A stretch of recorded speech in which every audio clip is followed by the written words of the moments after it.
Você já esteve preso em um projeto que nunca terminou, com prazos estourando e com retrabalho constante? Então, o ágil, ele pode ser a solução que você procura, e o nosso vídeo de hoje é especificamente sobre ágil.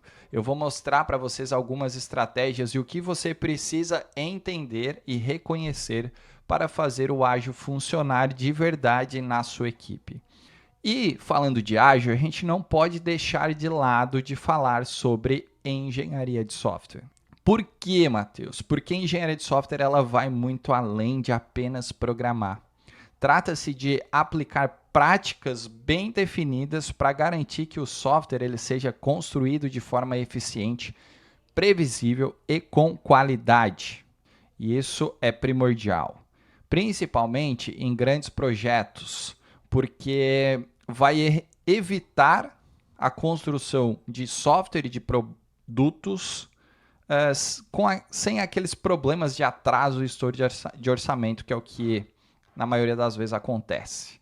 Só que a engenharia de software ela também acaba trazendo benefícios para projetos menores, especialmente naquelas pequenas e médias empresas, por exemplo, uma startup da vida, onde a eficiência e a entrega de valor elas são igualmente importantes.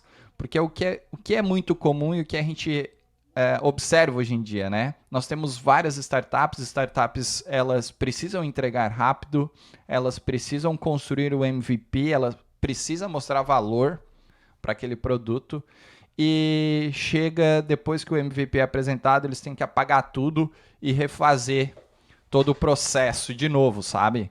Então, aqui eu vou comentar sobre algumas dores e falar que com a metodologia ágil você consegue criar soluções robustas desde o início para prevenir esse retrabalho. Por isso que eu coloquei aqui que a engenharia de software ela é primordial quando a gente trabalha com projetos em grande escala e ela é muito útil para projetos pequenos feitos para empresas de pequeno e médio porte. Porque a gente tem essa visão que só Big Techs trabalham em cima do ágil, né? Mas você pode aplicar ela se a sua empresa não é uma Big Tech, se é uma empresa menor. E ela, consequentemente, vai fazer com que você evite gargalos, né? E, ao mesmo tempo, transformar o teu software qualificado. E quando a gente fala sobre isso, a gente precisa trabalhar diretamente com dois quesitos aqui. O primeiro, valor, porque quando a gente fala em valor no desenvolvimento de software, nós estamos pensando em dois aspectos centrais. Primeiro, o tempo, né, investido no desenvolvimento e na adaptabilidade a mudanças. Por quê? Porque o mundo ele é dinâmico. Isso significa que tanto o software quanto as equipes passam por transformações constantes. E o valor que as metodologias ágeis trazem é justamente a capacidade de responder rapidamente a essas mudanças. Seja uma alteração de escopo ou uma mudança na composição da equipe sem comprometer aquela entrega ou aquela qualidade. Então, por isso que eu acabei colocando aqui, ó, deixa eu diminuir aqui, que você precisa entender sobre este diagrama aqui. Tempo gasto para o desenvolvimento de software. Qual é o valor disso? O que influencia mudanças constantes no desenvolvimento e mudanças constantes na equipe do projeto? O que é muito comum quando a gente trabalha com a construção de um software? Você tem, deixa eu jogar aqui para o lado, você tem isso aqui, né? Você tem uma linha onde aqui no final, né, é o seu ponto de entrega da sua solução. Então, você estipula um prazo de entrega para aquela pessoa que está contratando o seu produto. Então, prazo, entrega. E você começa a iniciar o seu projeto neste pontinho aqui, ó. Beleza. O que é muito comum e o que a gente observa nos dias de hoje, né? Você inicia o seu produto estudando o negócio, entendendo as dores do cliente e entendendo o que ele precisa. Então, a sua curva de aprendizado e a construção do seu produto ele cresce neste momento. Aí você começa a escolher as linguagens de programação, qual o banco de dados, você vai estar nesse período de adaptabilidade e começa a desenvolver. Beleza. Mas vai chegar um momento dessa curva que ela vai se tornar uma reta linear. Por quê? Porque vão surgir bugs, vão surgir correções de filters, vão dar problemas em compilação de biblioteca externa.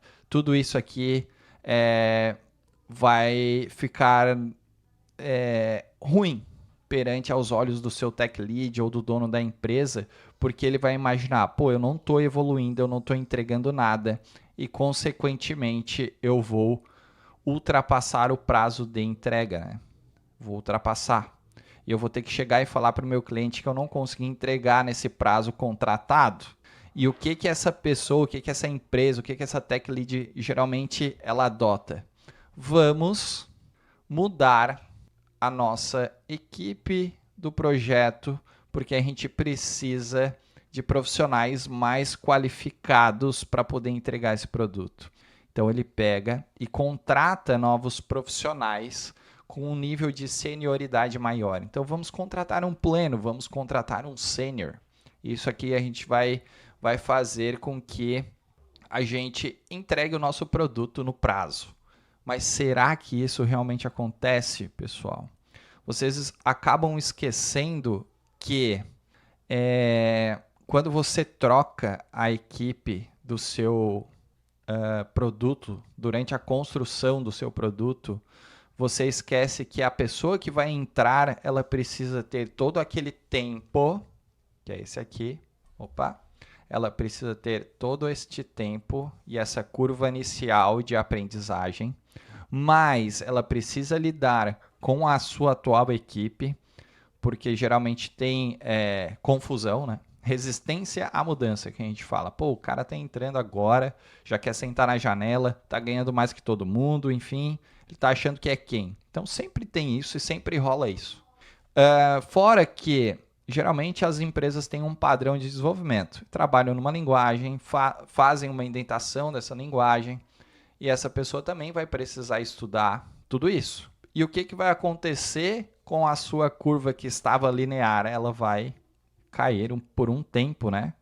E depois vai começar a crescer de novo. Mas isso vai fazer com que você não entregue o produto no prazo. Infelizmente, é isso que vai acontecer. A mudança constante na equipe do seu projeto durante o desenvolvimento dele, às vezes, não funciona. Ah, Matheus, então o que funciona? Funciona você descobrir qual é o gargalo e o que aconteceu que o seu produto está numa reta, numa linear aqui constante, porque às vezes é uma peça, é um programador que não se adaptou àquela biblioteca, que você pode pegar ele, remanejar e colocar ele em outra funcionalidade desse sistema, que vai fazer novamente a sua curva crescer e você conseguir entregar o seu produto no prazo correto, certo? Então, olhe para dentro da sua equipe, analise aonde está o gargalo. Se por acaso você não conseguiu encontrar isso, aí você pensa nas outras possibilidades, beleza? Um outro passo muito importante para quem quer adotar uma metodologia ágil é a parte de reconhecimento. O software hoje ele é um dos produtos mais importantes em qualquer negócio, independente do setor. A sua flexibilidade que eu coloquei ali, ele pode ser uma bênção quanto um desafio. De um lado, ele pode ser rapidamente adaptado para atender novas demandas do mercado, mas por outro lado, essa mesma flexibilidade exige um cuidado redobrado para que as mudanças feitas durante o desenvolvimento não resultem na perda de qualidade ou problemas de manutenção no futuro. Você já parou para tentar analisar se o seu produto, seu software é qualificado? Como você sabe que o seu produto e software é bom? Se eu for comprar uma camiseta, por exemplo, eu vou comprar uma camiseta de cor escura, igual essa aqui, com a logomarca pequenininha. Eu vou pegar a camiseta no tamanho G, GG, vestiu, me caiu bem, eu vou comprar e eu vou pagar por isso. Só que um produto, um software, como saber se ele está qualificado e como reconhecer que o nosso software é um produto extremamente importante, pessoal. É diferente, por exemplo, de um prédio que precisa fazer uma restauração de pintura e isso dá 300 mil reais e o síndico vai lá e divide entre os apartamentos e faz a restauração desse prédio. Vai dizer que um software custa 300 mil reais para tu ver se tu vai conseguir fechar o contrato. Por isso que o nosso ticket médio é tão baixo, né, cara? Por isso que você faz, eu faço por 199 a mensalidade e o cliente ainda chia. Porque o cliente, ele acha que software não é nada. E ele move o negócio do cliente, né? Então, eu costumo dizer que um software ele é qualificado quando acontece o primeiro bug em produção. Bug em produção. E quando você pega este bug em produção e consegue resolvê-lo com uma melhor maneira, tá? Sem estragar uma outra funcionalidade e você consegue entregar a correção deste bug no menor tempo possível. Se você conseguir fazer isso, significa que o teu software é bom, o teu software é qualificado. Agora, se você estoura um botãozinho lá num relatório e você demora, sei lá, 15 dias para entregar a correção para o teu cliente deste botão e ainda por cima, quando clica nesse botão, estragam uma outra funcionalidade do seu sistema, significa que o teu software não foi construído da melhor maneira. Então, eu costumo dizer que eu vou saber se o meu software é bom quando tiver o primeiro bug em produção. Tá? Ó, fica a dica. Falando um pouquinho sobre vantagem e desvantagem, né, na parte de flexibilidade. Vocês lembram que o Windows, o Bill Gates, a Microsoft, né, lançou uma versão do Windows 8 sem o botão iniciar do Windows? O que isso aconteceu, pessoal? O que fez?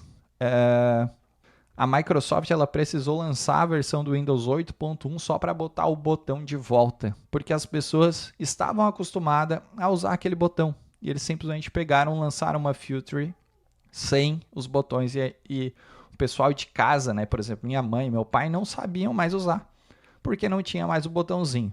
Então, existem vantagens e desvantagens sobre a flexibilidade e também sobre as mudanças na codificação, que eu quero deixar bem claro isso aqui para vocês. Por quê? O seu cliente abre um ticket, você pega este ticket, você resolve ele de forma rápida e no outro dia a funcionalidade está lá para o seu cliente. Isso é ótimo, você agregou valor, você convenceu o seu cliente que o seu produto é bom. Mas qual que é a desvantagem? O cliente ele vai saber que a qualquer momento ele pode abrir um ticket solicitando uma nova funcionalidade que às vezes você nem vai utilizar ou que já existe em outro lugar no seu sistema, você vai pegar e vai simplesmente implementar e vai devolver, ele vai achar que tudo é fácil e vai começar a abrir mais ticket, abrir mais ticket, abrir mais ticket. Então, você tem que pensar nisso, você tem que estudar isso, você tem que reconhecer isso, se vale a pena realmente você entregar rápido uma tarefa ou dizer não, né? Você precisa aprender a dizer não. Simplesmente isso.